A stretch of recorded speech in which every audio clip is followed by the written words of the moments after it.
नाज़रीन अस्सलाम वालेकुम। आप देख रहे हैं प्रोग्राम पर्सपेक्टिव नुक्ता नज़र उवैस इकबाल के साथ जियो टीवी पे।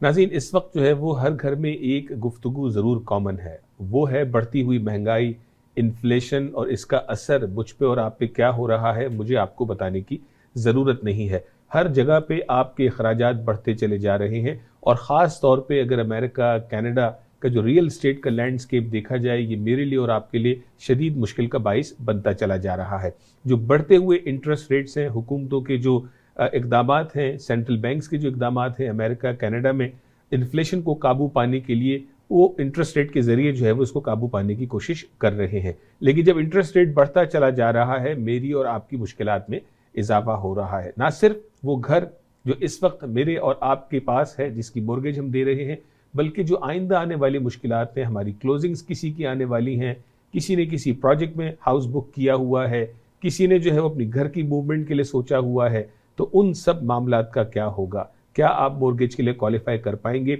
या इन मुश्किलात से आप कैसे गुजरेंगे? और सबसे बड़ा सवाल इस वक्त मेरे और आपके जहन में है कि ये टर्बुलेंस टाइम जो है वो कब पूरा होगा? क्या हम वही दिन दोबारा देखेंगे जो अब से 2-3 महीने पहले हम देख चुके थे, यानी 6 महीने पहले देख चुके थे, या अब ये आगे 5-10 साल का कड़ा सफ़र है? नाज़रीन मसला यहाँ पे ये है कि जब हम बीमार होते हैं तो डॉक्टर के पास जाना पसंद करते हैं, जो उस चीज़ का एक्सपर्ट है उससे एडवाइस लेते हैं।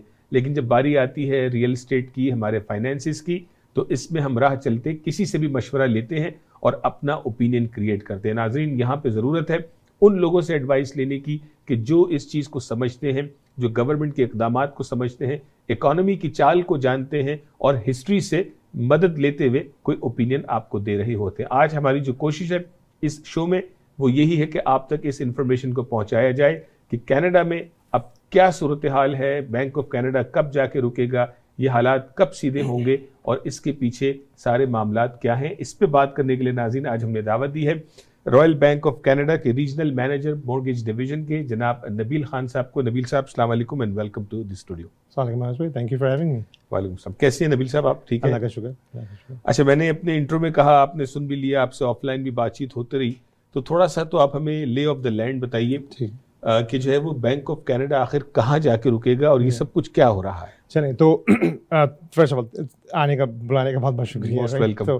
तो हम कहाँ जाके रुकेंगे पे बात अभी करते हैं, मगर देखते हैं कि अभी हो क्या रहा है और हम यहाँ पे आए क्यों हैं, राइट। तो अब जब पेंडेमिक स्टार्ट हुआ तो पेंडेमिक से पहले रेट बढ़ाने की बात होना शुरू हो गई थी, क्योंकि आपको याद होगा 2% पे रेट था उस ज़माने में भी जी। तो हल्के हल्के रेट बढ़ना शुरू हो गए, फिर पेंडेमिक आ गया। अच्छा, तो आपको पता है जब पेंडेमिक आया तो कैपिटल की अवेलेबिलिटी मार्केट में बहुत आना शुरू हो गई, मुख्तलिफ लोन्स मिलने लग गए, मुख्तलिफ चीज़ें मिलने लग गई, मार्केट में कैपिटल बहुत ज़्यादा आना लग गया। अच्छा, गवर्नमेंट ने रेट्स को कम रखा ताकि एक सेक्टर को चलाने के लिए लोग घर लेते रहें और एक सेक्टर चलता रहे, क्योंकि आपको पता होना चाहिए हमारे बाकी जो सारे सेक्टर्स हैं उसमें ट्रैवल बंद हो गया, हॉस्पिटैलिटी बंद हो गई, बहुत सेक्टर्स बंद हो गए, तो ये सेक्टर चलता रहा। ठीक है। अच्छा, अब आते हैं थोड़े अर्से पहले, अब जब गवर्नमेंट ने अंदाज़ा करा कि हमारी इन्फ्लेशन तो 7% पे चलेगी, जैसे अभी आपने इंट्रो में बात करी है, तो चीज़ें बढ़ गई हैं। अब इन्फ्लेशन बेसिकली अफेक्ट करती है कनेडियन डॉलर को, हमारे डॉलर की वैल्यू कम होती है क्योंकि इन्फ्लेशन बढ़ती है, राइट। स्पेक्टेटर सबके लिए मैं ये बता दूं कि बड़ी आसान अल्फाज में, अगर आपके पास $100,000 होते हैं और इन्फ्लेशन 7-8% पे चली जाती है तो आपके 100,000 की वैल्यू कम हो जाती है। यानी हम देखेंगे यूएस डॉलर से कंपैरिजन में देख रहे हैं तो कनेडियन डॉलर काफी डाउन है। जी हाँ, क्योंकि मेरे अकाउंट में $1,00,000 था, तो बेसिकली उसकी पावर अब जो है वो 92,000 की रह गई। आसान से अल्फाज वो 92 पे हो गई। तो अब आप देखें कम्युनिटी के लिए, सीनियर्स के लिए, जो लोग एक सेविंग्स पे गुजारा कर रहे हैं, कोई भी अगर कर रहा हो, तो अब बाइंग पावर कम हमारी हो गई है। ठीक है। तो गवर्नमेंट को सिर्फ ये रोकना है। एग्जैक्टली अब जो हमें 7% को है, जो इन्फ्लेशन है, उसको हमें 2 या 3% के पास लाना है हेल्दी इकोनॉमी के लिए। जी। पहले तो ये पॉइंट हो गया। अब इसके लिए गवर्नमेंट रेट्स बढ़ा रही है। अब जब रेट्स को बढ़ाएगी, ताकि गवर्नमेंट चाह रही है एक्टिविटी रुके थोड़ी सी। अब जब रेट्स बढ़ना शुरू हो रहे हैं तो उसी में मॉर्गेजेस के रेट भी आ रहे हैं, उसी में कार लोन के रेट भी आ रहे हैं, उसी में मुख्तलिफ लोन्स के रेट्स भी आ रहे हैं, क्योंकि इंटरेस्ट रेट बढ़ रहा है। तो जो सारा पॉइंट है कि किसी तरह से इस चीज़ को रोकें ताकि इन्फ्लेशन कंट्रोल में आ जाए। अच्छा, इन्फ्लेशन का मतलब ये कि जब तक 2% नहीं होगी वो रेट बढ़ाते रहेंगे, ऐसा नहीं है। ठीक है। गवर्नमेंट को 6 महीने आगे का डेटा नज़र आता है, राइट। तो जब उनको नज़र आएगा कि हम 4 या 5% पे भी आ गए हैं, मगर अगले 6 महीने में हमें अच्छी इन्फ्लेशन 2 या 3% पे नज़र आ रही है, उस वक्त वो रेट बढ़ाना रोक देंगे।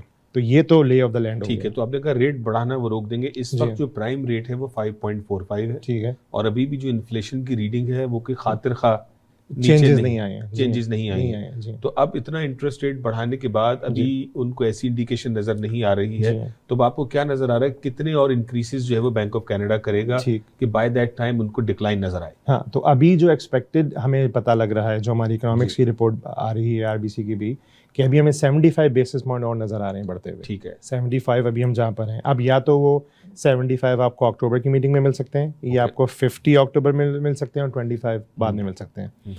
तो अभी जो हमें नजर आ रहा है वो 75 बेसिस पॉइंट की इंक्रीज नजर आ रही है, जिसको हम एक्सपेक्ट कर रहे हैं। तो यानी 75 बेसिस पॉइंट अगर बढ़ता है अक्टूबर या अक्टूबर नवंबर इंक्लूसिव ऑफ दिसंबर, तो हम आ जाएंगे 6.2 की रेंज में प्राइम पे आ जाएंगे। ठीक, और यहाँ पे आपको इकोनॉमी या जो इकोनॉमिस्ट हैं वो ये बता रहे हैं कि ये वो पॉइंट होगा कि जहाँ पे बैंक ऑफ कनाडा को नजर आना शुरू हो जाएगा कि दूर से इन्फ्लेशन कम हो रही है, तो उनको कंफर्ट लेवल मिल जाएगा, और फिर शायद वो यहाँ पे आके ब्रेक लगाएंगे। राइट, और जब वो ब्रेक लगाएंगे तो फिर आपकी बात है कि हम कंटिन्यू करते हैं भी इस बात को भी, जब वो ब्रेक लगाएंगे तो फिर मार्केट का आप हल्का सा स्विंग देखना शुरू करेंगे। और वो जो स्विंग है वो क्या है?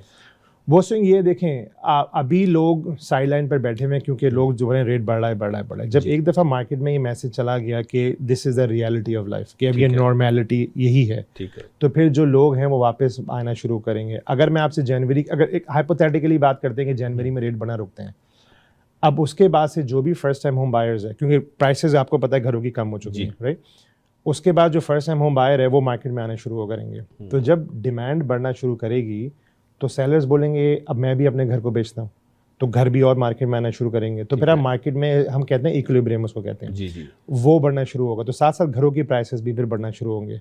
तो मेरी जो अपने दोस्तों से बात वो यही होती है कि अगर आपको फर्स्ट टाइम होम बायर के तौर पे अगर आप घरों को देख रहे हैं और आप मार्केट को बहुत अच्छी तरह जानते हैं, जो 1.1 मिलियन के घर हैं वो 700-750 में आ चुके हैं जी, कुछ जगहों पे हमने देखे हैं। तो it's a good time to buy अभी या नेक्स्ट मंथ या जनवरी में रेट इंक्रीज के बाद, क्योंकि आप स्टॉक को भी तब बाय करते हैं जब वो लो होता है, ठीक है, घर को भी आप तब बाय करें जब वो लो है, राइट। तो जनवरी फरवरी से अगर मार्केट आगे बढ़ना शुरू होगी तो घरों की प्राइसेस अगर बढ़ना शुरू होंगी तो जो फर्स्ट टाइम होम बायर्स हैं, जो न्यू कमर्स हैं, वो इस अपॉर्चुनिटी को लूज कर सकते हैं। अच्छा, तो देखिए अगर आप कहते हैं कि स्विंग आएगा और जैन फेब के अंदर अगर ये मैसेज क्लियर हो गया कि बैंक ऑफ कनाडा ने अब स्टॉप लगा दिया, ठीक है, तो उसमें जो साइड लाइन पे जो बायर बैठा है, इन्वेस्टर बैठा है, वो फिर स्लोली जो है वो मार्केट में आना शुरू होगा। जब वो आएगा तो जो है वो सेलर भी आएगा, तो बायर तो ऑलरेडी मौजूद है, तो एक्टिविटी बढ़ेगी, लेकिन वो हॉकी स्टिक शायद नहीं होगा जो पीछे हम देख चुके हैं। ठीक है, आपकी बात। इसको थोड़ा सा अगर कंटिन्यू करते हैं, अगर $1 मिलियन की प्रॉपर्टी लेट्स कॉल इट के 750 की मिल रही है, ठीक है, 2.5 लाख का डिफरेंस आ गया, लेकिन इंटरेस्ट रेट जो 3 और 4% बढ़ चुके हैं, ठीक है, तो किसी भी इंडिविजुअल की जो क्वालिफिकेशन हुआ करती थी, ठीक है, उसको कैसे जो है वो एडजस्ट हो रही है, वो कैसे बैलेंस आउट हो रही है, क्योंकि लोगों के जहन में ये है कि अब इंटरेस्ट रेट इतना ऊपर हो चुका है, अब तो हम अफोर्ड नहीं कर सकेंगे, क्वालिफाई नहीं हो सकेंगे, तो थोड़ा सा नाज़रीन को बताएं। ये बहुत ज़बरदस्त आपने क्वेश्चन करा, क्योंकि नॉर्मली लोग यही समझ रहे हैं। अच्छा, इस वक्त मार्केट में मैं आपको बताऊं हो क्या रहा है। गो बैक थोड़े अर्से पहले जो 2 मिलियन का घर था वो अपनी 100,000 की एक्विटी को बाहर निकाल रहे थे जी, और वो 1 मिलियन की इन्वेस्टमेंट प्रॉपर्टी खरीद रहे थे, राइट, जब रेट्स कम थे, ठीक है। अब उनका घर 1.7 मिलियन पे आ गया। अब वही भी फिर भी 100,000 की एक्विटी को निकाल रहे हैं जी, और वही घर जो मिलियन का ले रहे थे वो 700,000 में ले रहे हैं, ठीक है, ठीक है, पहले तो ये हो गया। अच्छा, दूसरी चीज़ उससे क्या हो रही है, अब लोग अक्सर ये सवाल बोलते हैं कि इंटरेस्ट रेट 2% बढ़ गए या 1% बढ़ गए, मेरी क्वालिफिकेशन रेट थोड़ी सी बढ़ गई, राइट। क्योंकि देखें इंटरेस्ट रेट अभी जिस पे भी गया, हम पहले भी आपको क्वालिफाई हायर पे ही कर रहे थे जब स्ट्रेस की बात होती है, राइट जी। तो अभी जो क्वालिफिकेशन जिस पे जा रही है, जो आपने अभी बात करी, लोगों का लोन $3-3 लाख कम हो गया है। तो आप जब अगर मैं भी मॉर्गेज लेने जाता हूँ और मैं अगर 700,000 का घर लेता हूँ और मैं डाउन पेमेंट डालता हूँ 20% में डालता हूँ, ठीक है, तो मैं 540 का लोन ले रहा हूँ, राइट। अगर आप पीछे जाएं, अगर मैं मिलियन का घर ले रहा था 20% डाल के, तो मैं 800,000 की लोन ले रहा था। तो आप अगर 800,000 की क्वालिफिकेशन और 550 की क्वालिफिकेशन में बड़ा फर्क है, बिल्कुल ठीक। अब अगर लोग इस चीज़ को समझने लगे और मार्केट में वापस आएँ तो फिर लोग अंदाज़ा करेंगे कि हमारी क्वालिफिकेशन इतनी मुश्किल नहीं जितनी हमें साइडलाइंस पे बैठ के नज़र आ रही है। बिल्कुल ठीक है आपने। अच्छा, दूसरा भी देख रहे हैं कि जो रियल्टर्स हैं या मॉर्गेज ब्रोकर्स भी हैं, बहुत सारे अच्छा काम करने वाले भी हैं और बहुत सारे अपने अपने मर्जी का ओपिनियन रखने वाले भी हैं। तो कुछ का कहना ये क्लाइंट्स को कि जी कोई मसला नहीं, अगले महीने फिर मार्केट चल पड़ेगी, या कुछ का कहना कुछ और है। तो बहुत सारे एस्पेक्ट्स हम ये भी देख रहे हैं कि जो बायर है मोर्गेज के हवाले से भी, घर के हवाले से भी इंसान की ख्वाहिश होती है कि बिल्कुल रॉक बॉटम आएगा तो फिर मैं काम करूंगा। सही बात है। तो how easy and difficult is to predict that final bottom? देखिए, क्रिस्टल बॉल तो किसी के पास नहीं होती, राइट, मगर हम जो गाइडेंस लेते हैं बैंक ऑफ कनाडा से लेते हैं। ठीक है। और आप जैसे अभी आपने इंट्रो में बात करी है कि हम लोग जब अपने फाइनेंसिस की बात होती है तो नीम हकीम के पास चले जाते हैं। हाँ जी। राइट, अब I don't think I need to say this कि रॉयल बैंक इज नॉट नीम हकीम, राइट। तो और जो बड़े बैंक हैं सारे, अब मैं टीडी की भी बात करता हूँ, उसको सारे अच्छे बैंक हैं, राइट। ठीक है।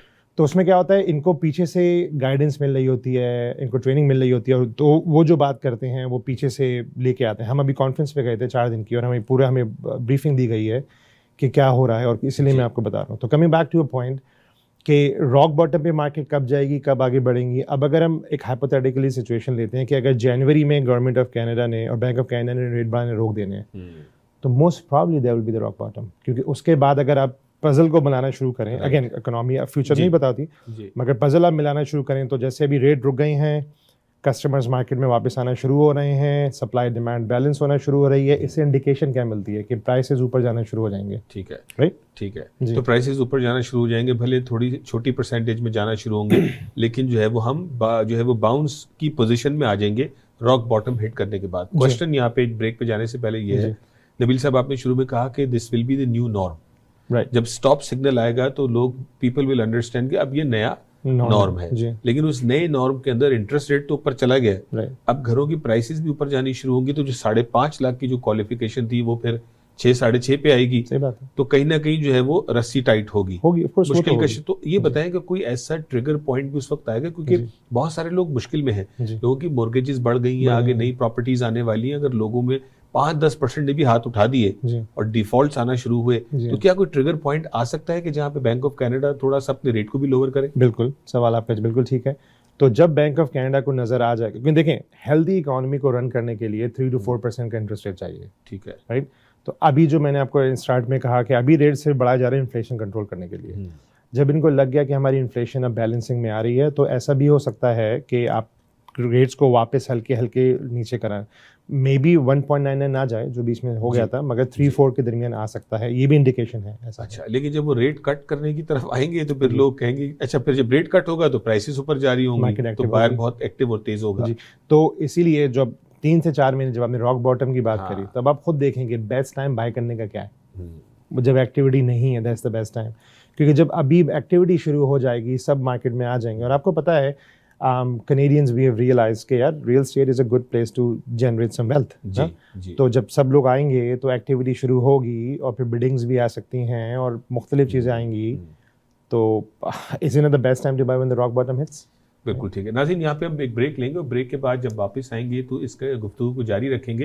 पहले इससे में हमने कोशिश की कि आपको थोड़ा सा ले ऑफ द लैंड दें, आपको समझाएं कि जो है वो असल इशू क्या है, बैकग्राउंड क्या है, जो है वो बैंक ऑफ कनाडा की अर्जेंसी क्या है, वो किस चीज़ को किन टूल्स के जरिए काबू करने की कोशिश कर रहा है। इसमें लाजमन मैं और आप मुश्किल से गुजर रहे हैं, और फर्दर मुश्किल से गुजरेंगे, चाहे वो 6 महीने का पीरियड हो या न्यू नॉर्मल हो, साल भर का पीरियड हो। हमने इससे कैसे गुजरना है, कुछ आपके टॉप ऑफ माइंड सवालात हैं, उस हवाले से भी बात होगी। किस तरह से अगले 6 महीने 12 महीने अपने आप को हम सेफ गार्ड करें, और अगर मुश्किल का शिकार है तो उस मुश्किल से हम बाहर कैसे निकल सकते हैं। नाज़रीन, ब्रेक के बाद भी हमारे साथ रहिएगा।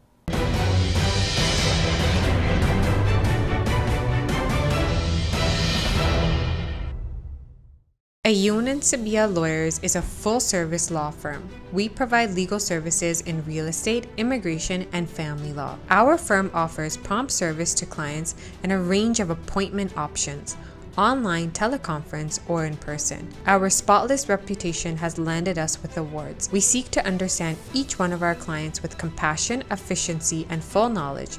This is our way of doing business. We are one call away. 905-232-2793. I'm here in the camps. This is Hamoudi. He's 2 years old, and he's got his loaf of bread. Look, he's looking after his family. This is the loaf of bread that he's going to take back to his family. Can you believe it? At this age, guys, they're looking after their parents. This is someone that I want to take care of here, guys. Hamoudi, Khabiz? MashaAllah. Donate now, guys. Assalamu alaikum wa rahmatullahi wa barakatuh. हमारा रवैया और तर्ज अमल दोनों जन्म लेते हैं हमारे एहसासात और जज्बात से, जो वजूद पाते हैं हमारी सोच और नुक्ता नज़र से। मुस्बत सोच रखना और हर मामले में नुक्ता फहम होना बनता है बाइस इंसानों और माशरों के दरमियान अच्छे बाहमी ताल्लुकात का और बर्दाश्त का। तो आइए शामिल हो जाएं मुस्बत सोच के इस सफर में। देखिए प्रोग्राम नुक्ता नज़र उवैस इकबाल के साथ सिर्फ जियो टीवी पर।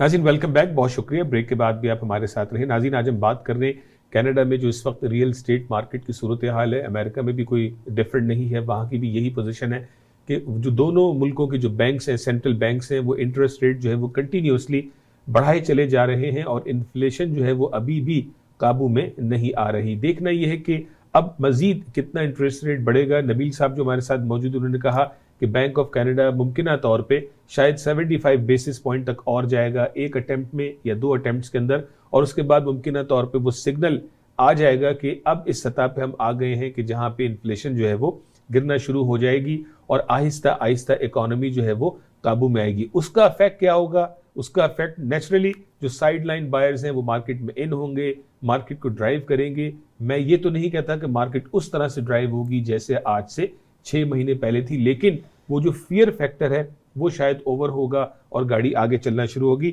नबील साहब, ब्रेक पे जाने से पहले हमने ले ऑफ द लैंड तो दिया, थोड़ा सा हमने इस पर बात की, लेकिन अब थोड़ा सा प्रैक्टिकलिटी के ऊपर आते हैं।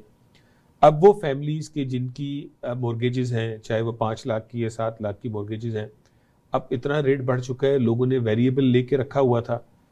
शाज़ो नादिर किसी ने फिक्स लिया तो वो तो इस वक्त खुश है और हंस रहा है कि 5 साल मेरी छुट्टी है। तो वो लोग जिनका वेरिएबल था, जिनकी मॉर्गेज लेट्स से $2,000 वो दिया करते थे, अब उनकी मॉर्गेज $2,000 बढ़ गई है। तो वो इस मुश्किल से कैसे निपटे?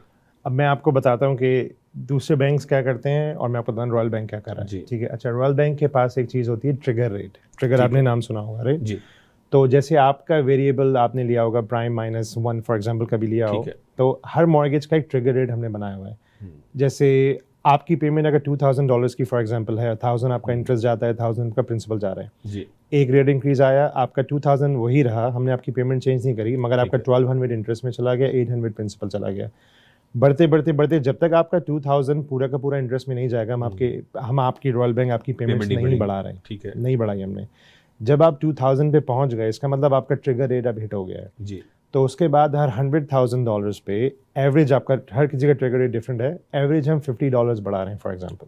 अच्छा, राइट, ठीक है। तो अब अगर आपकी मॉर्गेज $500,000 की है, ठीक है, तो average, again this is not buy, ऐसा हर किसी का ऐसा नहीं है, सबकी डिफरेंट है, मगर आपको एवरेज बता रहा हूँ। ठीक है, अगर आपकी $500,000 की मॉर्गेज है और आपका ट्रिगर रेट हिट हो गया है, तो अब आपकी मॉर्गेज $250 बढ़ रही है, क्योंकि आपकी 100,000 पे $50 बढ़ रही है। ठीक है, लेकिन अस्यूमिंग कि वो जो 2000 पे आपका इंटरेस्ट कवर हो रहा है, अगर इंटरेस्ट ही 2500-3000 पे आ चुका हो, जी तो फिर ट्रिगर पॉइंट भी ऊपर होगा। तो आपका ट्रिगर तभी आपकी पेमेंट को मूव कर देंगे जब आपका बिल्कुल भी इंटरेस्ट चेंज नहीं हो रहा। फॉर एग्जांपल आपकी अमाउंट कुछ भी प्रिंसिपल कवर नहीं कर रहा जी जी। तो अभी रिसेंटली अभी क्या हुआ है, अभी बहुत रेट इंक्रीज हुए हैं काफ़ी ज़्यादा इस साल।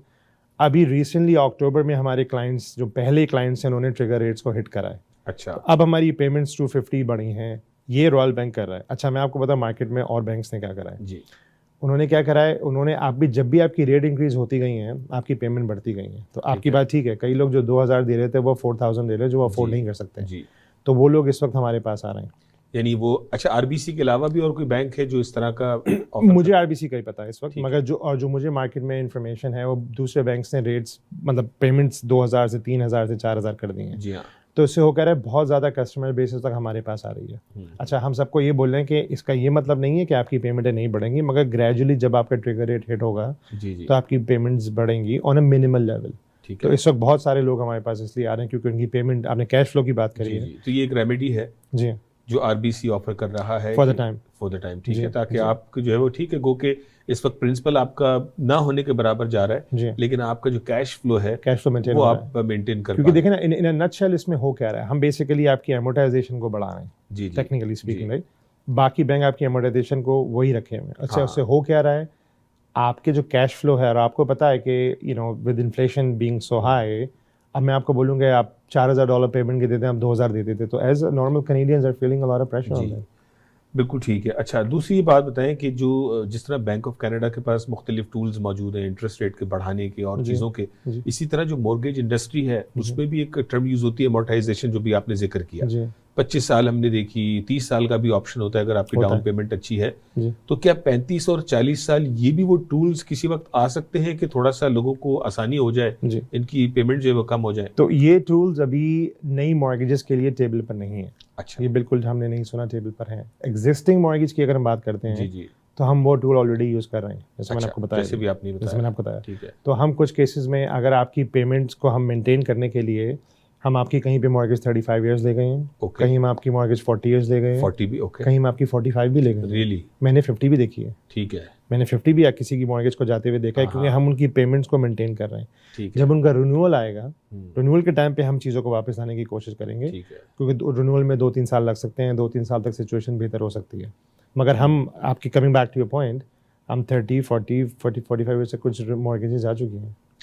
ठीक हो गया, ये भी हो गया। अच्छा, दूसरा जो और लोगों का जो सबसे बड़ा इस वक्त मसला है कि जब गुड्डी जो है वो उड़ रही थी, पतंग हवा में उड़ रही थी, तो हर एक की ख्वाहिश थी कि इस चलती मार्केट के अंदर 1 से 2, 2 से 3, 3 से 4 मकानात कर लें, चाहे वो प्री कंस्ट्रक्शन था, बिल्डर से बुक किए या रीसेल मार्केट से लिए। कुछ ने मॉर्गेज की प्री अप्रूवल ले ली, ठीक है, कुछ ने कोई अप्रूवल नहीं ली। अब जब क्लोजिंग्स आ रही हैं तो अप्रेजल का भी फर्क आ रहा है। $1 बिलियन वाला घर 8 का अप्रेज हो रहा है, तो जो डेल्टा क्रिएट हो रहा है, बैंक सवालात कर रहे हैं, सख्तियां हो रही हैं, तो ऐसे केस में आप हमारे नाज़रीन को क्या सजेस्ट करेंगे कि कैसे अपने आप को सेफगार्ड करें? देखें, द बिगेस्ट थिंग मैं हमेशा बोलता हूं कि हमारे पास एक चीज़ है, वो खिलाती है फर्म अप्रूवल। तो मैं आपको ब्रेक डाउन उसका बताऊंगा। आपने प्री अप्रूवल की बात करी। प्री अप्रूवल के मतलब क्या होते हैं कि अवैस भाई आपने घर ले लिया है एंड दैट्स ओके, बात इतनी है, मगर गारंटी नहीं। अच्छा, फर्म अप्रूवल खाली रॉयल बैंक ऑफर करता है। अब मैं आपको बताता हूँ लोग प्रोटेक्ट किस तरह अपने आप को कर सकते हैं। रॉयल बैंक का फर्म अप्रूवल का मतलब क्या है, आपने $1 मिलियन की प्रॉपर्टी ली, हमने आपको $1 मिलियन का अप्रेजल अभी दे दिया, अब वो घर 3 साल बाद क्लोज हो रहा है। ठीक है। अब 3 साल में अगर उस घर की वैल्यू 750 भी चली गई तो हम आपको 100,000 पे ही $1 मिलियन पे ही घर क्लोज कर रहे हैं। अच्छा, जो फर्म अप्रूवल हो गई है वो दोबारा रीअप्रेज नहीं होगा? नहीं हो रहा। गुड हो गया। तो ये मॉर्गेज अगर अप्रूव थी तो आपको मिल जाएगी। आप अगर आपका घर 750 पे भी चला गया, हम आपको $1 मिलियन के ही अप्रेज पे मॉर्गेज दे रहे हैं। ठीक है जी। अगर चाहिए कि वो फुली फर्म अप्रूव्ड थी। फुली फर्म अप्रूवल, हमारे सारे अप्रूवल फुली फर्म अप्रूवल्स होते हैं। ठीक है। तो हम वापस में जाके 3 साल बाद आपकी इनकम को मतलब रिक्वालिफिकेशन हम नहीं करते। अच्छा। बाकी बैंक्स करते हैं। Okay. ये हम ही हैं जो नहीं कर रहे आपकी प्री कंस्ट्रक्शन प्रोजेक्ट्स के लिए 2-2, 3 साल तक। अब जब ये बात मैं कम्युनिटी में लोगों को बोलता हूँ तो लोग बोलते हैं it's too good to be true. Yes. But the reason is I am telling you it's true because I know what आपसे जो बिजनेस की बात है मुझे पता है बिजनेस में कितना हो रहा है। तो ये प्रोडक्ट बहुत ज़बरदस्त है और लोगों को मैं बोलता हूँ जैसे आपने बात करी, एब्सोल्युटली रॉयल बैंक के पास जाके इस डील को करें। बिल्कुल ठीक है। मैं खुद भी एज ए रियल्टर हम क्लाइंट्स को यही एडवाइस देते हैं, लेकिन अब सवाल उनके लिए है कि जिन्होंने ये राउट इख्तियार नहीं किया या उन बिल्डर्स ने फर्म अप्रूवल्स नहीं मांगे थे। तो अब जब क्लोजिंग्स आ रही हैं, डेल्टा आ रहा है, तो वो हाथ भी उठा रहे हैं। कुछ बिल्डर्स ने प्रोजेक्ट कैंसिल कर दिए, लेकिन वो जो प्रोजेक्ट्स आपको मिलने वाले हैं, तो क्या आप देख रहे हैं कि खून तो बहेगा, इस मुश्किल में खून तो बहेगा? अब आपकी बात तो ठीक है, उसमें अब जैसे किसी ने $1 मिलियन का है और उसका अप्रेजल 750 का आया है जी, 250 तो कहीं से करने पड़ेंगे। यानी करने पर या वो 250 करेंगे या बिल्डर को डिफॉल्ट करेंगे या डील से बैकआउट करेंगे या असाइनमेंट सेल करके चले जाएं, जो भी वो कर सकते हैं। तो ये तो एक मार्केट में चीज़ होगी। तो यानी इस पूरे प्रोसेस में किसी ना किसी का तो लॉस होना है ना, चाहे वो जायज़ लॉस होगा या जो है वो इनोसेंट लॉस होगा, लेकिन नुकसान तो होगा। देखिए, इसीलिए मैं हमेशा, अब जैसे हमने बात करी ना पहले भी, कि आप कभी, मैं हमेशा बोलता हूँ देखिए बिग बैंक्स के पास जाएं, नीम हकीम के पास ना जाएं। ये बात मैं, आपको पता है मैं कितना बिजनेस करता हूँ, मैंने आपको बताया ये बात। तो मैं पहले दिन से लोगों को ये बोलता हूँ कि प्लीज़ फर्म अप्रूवल लें, प्लीज़ फर्म अप्रूवल लें। It might sound like a pain now because we ask for more paper work up front, but उससे होगा क्या कि आप कंफर्टेबल हैं कि 2-3 साल में मार्केट कहीं भी जाए, मेरी डील को फंड होना ही है जी, राइट जी। तो अब अगर आप उस एडवाइस को नहीं ले रहे और आप जा रहे हैं ऑन योर ओन बाय कर रहे हैं, तो इश्यूज अगर आते हैं तो फिर उनका देखना पड़ता है।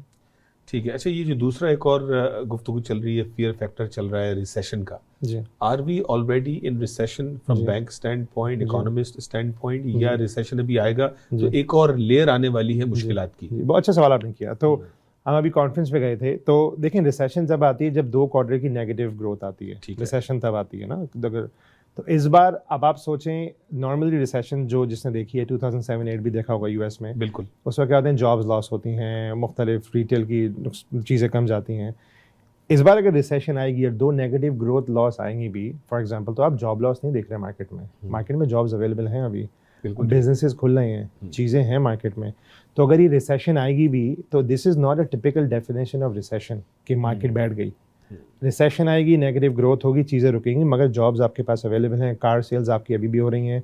कनेडियंस जो हैं पैंडेमिक से पहले एक लिमिटेड अमाउंट ऑफ कैश पे बैठे होते थे, क्योंकि बाकी जो कैश था वो ट्रैवल में इधर उधर स्पेंड, 2 सालों में लोगों ने स्पेंड नहीं करा। अगर आप नोट करें, कोई ट्रैवल नहीं हुए, कोई आउटिंग नहीं हुई है, कोई एक्टिविटीज़ नहीं हुई। तो Canadians are sitting on a pile of cash, right? ठीक है। So that cash is gonna come back into the market, वो वापस मार्केट में आएगा।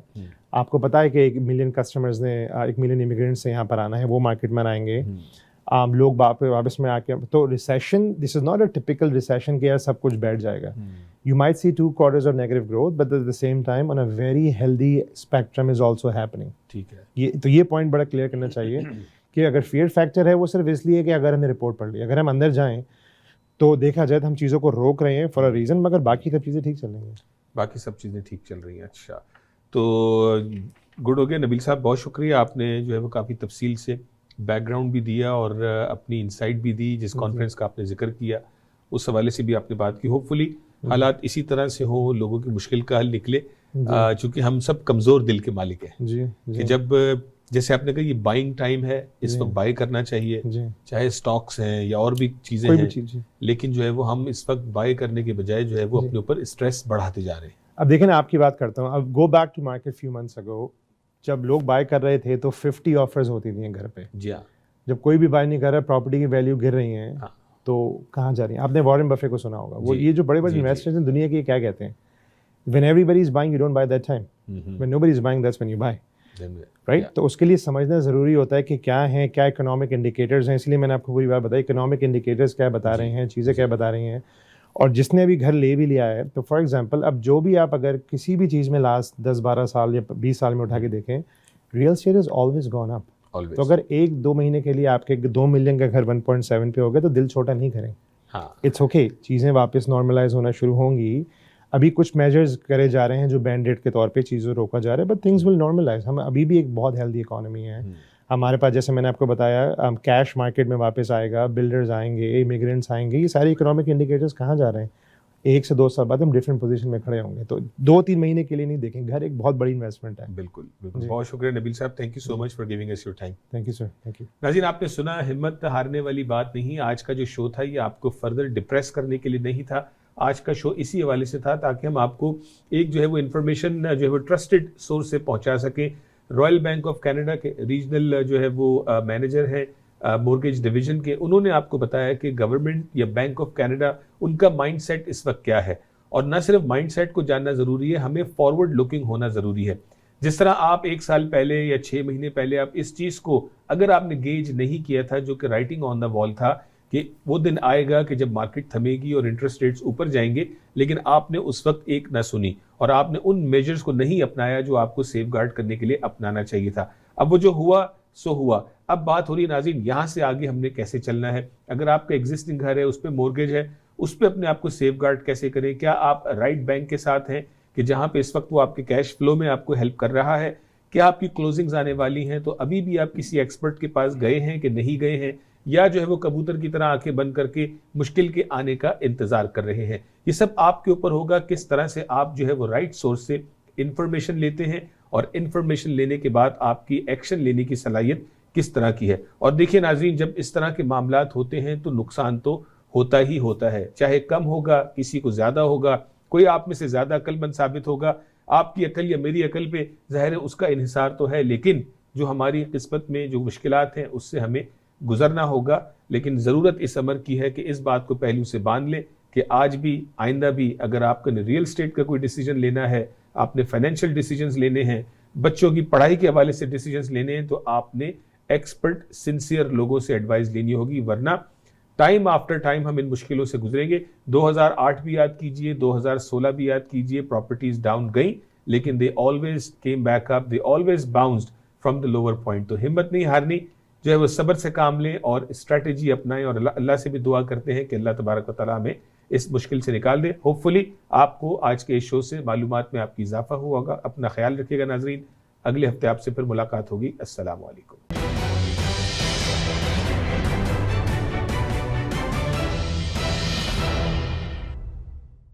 देखिए ई आवाज़ टीवी लाइव तमाम IPTV बॉक्सेस पर पाकिस्तानी या उर्दू सेक्शन में, या हमारी वेबसाइट विजिट कीजिए eawaz.com। I'm here in the camps. This is Hamoudi. He's 2 years old and he's got his loaf of bread. Look, he's looking after his family. This is the loaf of bread that he's going to take back to his family. Can you believe it? At this age, guys, they're looking after their parents. This is someone that I want to take care of here, guys. Hamoudi, Habiz? MashaAllah. Donate now, guys. Assalamu alaikum wa rahmatullahi wa barakatuh. Ayoun and Sabia Lawyers is a full-service law firm. We provide legal services in real estate, immigration, and family law. Our firm offers prompt service to clients and a range of appointment options, online, teleconference, or in person. Our spotless reputation has landed us with awards. We seek to understand each one of our clients with compassion, efficiency, and full knowledge.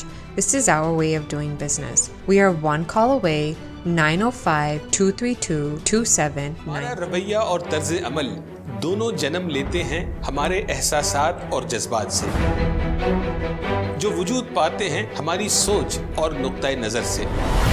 मुस्बत सोच रखना और हर मामले में नुक्ता फहम होना बनता है बाइस इंसानों और माशरों के दरमियान अच्छे बाहमी ताल्लुकात का और बर्दाश्त का। तो आइए शामिल हो जाएं मुस्बत सोच के इस सफ़र में। देखिए प्रोग्राम नुक्ता नज़र उवैस इकबाल के साथ सिर्फ Jio TV पर।